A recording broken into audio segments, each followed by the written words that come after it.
Liquid atau cairan vape yang awalnya digunakan sebagai bahan dasar rokok elektrik dengan berbagai rasa dan aroma, akhirnya berkembang jadi bahan dasar narkoba jenis ganja.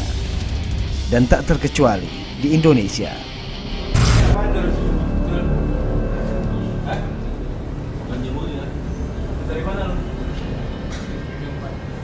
Rumah di Jakarta Timur ini digeruduk polisi dari Satuan Narkoba Polres Jakarta Pusat.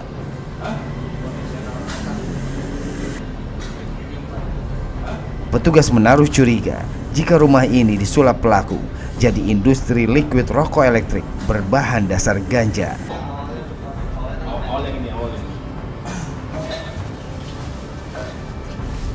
Polisi mengamankan beberapa toples berisi cairan dan botol berisi serbuk yang diyakini sebagai bahan dasar narkotika ganja. Ini bisa dikatakan sebagai home industry ya, karena setelah kita lakukan pemeriksaan dan hasil pemeriksaan sementara, memang tersangka yang berinisial AS ini itu dia melakukan produksi untuk ganja liquid dan ganja serbuk.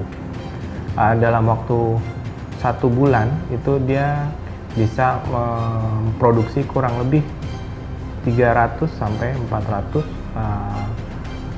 mililiter ganja liquid dan kurang lebih 30 paket ganja serbuk yang masing-masing paket itu sekitar 5 mililiter juga.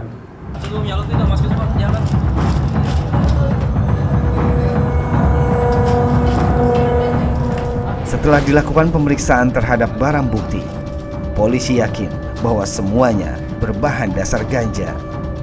Ganja cair ini ada beberapa saringan ya, jadi ada beberapa produk cairan. Jadi ada saringan pertama, saringan kedua, saringan ketiga.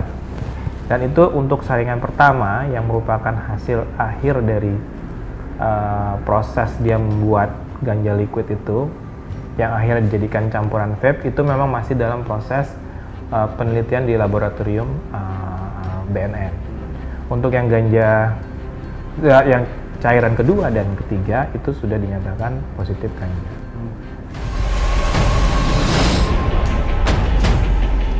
Ironis memang, perkembangan teknologi sekarang ini membuat pelaku kejahatan terutama bandar narkoba mulai melakukan inovasi-inovasi baru untuk mengelabui petugas. Ganja contohnya. Dengan menggunakan beberapa cairan kimia, ganja tersebut disulap menjadi cairan dan kemudian diperjualbelikan khusus untuk digunakan menggunakan vape atau rokok elektrik. Bahan dasar ganja juga disulap jadi serbuk yang nantinya bisa dicampurkan dengan tembakau rokok, bahkan bisa diseduh dengan kopi. Kami berhasil mengamankan beberapa barang bukti, baik itu bahan dasar ataupun ganja liquid itu sendiri, di mana yang kita amankan yaitu ganja kering yang menjadi bahan pokok daripada pembuatan ganja liquid. Terus ada beberapa bahan kimia seperti HCl, terus silen dan glikol. Terus ada juga kompor listrik lengkap dengan pancinya yang digunakan untuk mencampurkan antara bahan kimia dan bahan pokok ganja. Sehingga dari beberapa penyulingan melewati 3 tahapan hingga akhirnya lahirlah ganja liquid yang siap untuk dipasarkan. Untuk penyebarannya? Untuk penyebarannya ini ke beberapa kota-kota besar di Indonesia. Kemarin sudah sempat kami cek, ada yang di Bali sampai ke Papua, tentunya wilayah Jawa dan sekitarnya. Terus ada yang ke Bali juga. Beredarnya liquid ganja atau ganja cair di masyarakat memang bukan cerita baru.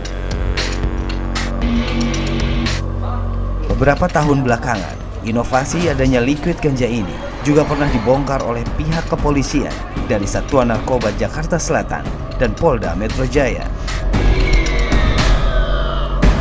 Bedanya, liquid ganja ini berasal dari Amerika Serikat yang kemudian disebarkan di Indonesia. Dengan harga kisaran Rp700.000 hingga Rp1.000.000, tersangka membeli cairan ini melalui media sosial dan kemudian dikirim menggunakan jasa pengiriman. Kita negara Indonesia tidak memberikan ruang agar terjadi permasalahan sosial, di mana kehancuran bangsa karena kita memberikan ruang yang cukup pada para pengedar dengan alasan jumlahnya tidak signifikan atau dengan jumlah sedikit dianggap boleh. Itu tidak ada dalam arti di Indonesia, ya. Tetap itu pelanggaran, ya. Tetapi nanti apakah ini harus direhab atau kita hukum itu. Penyalahgunaan narkoba dalam liquid rokok elektrik diduga sudah menjadi wabah di kalangan pengguna rokok elektrik di tanah air.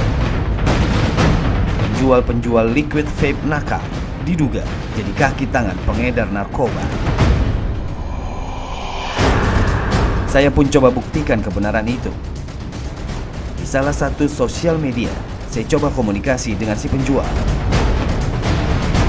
Saya pun coba membeli 1 botol liquid rokok elektrik berbahan ganja yang dijualnya. Seperti biasa, kami diminta untuk transfer uang terlebih dahulu.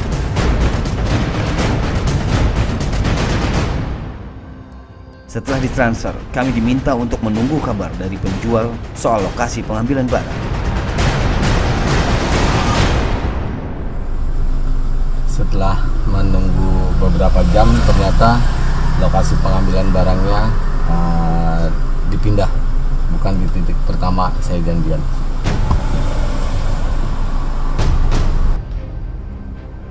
Saya harus menunggu selama hampir 4 jam dan akhirnya kami pun mendapatkan titik lokasi untuk pengambilan barang. Di lokasi, saya harus menunggu kontak dari kurir barang.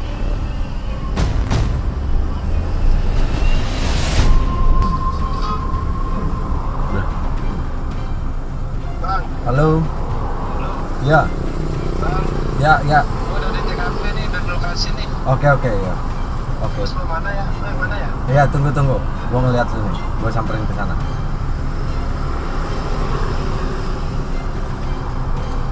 Saya akan mengambil pesanan saya yang saya pesan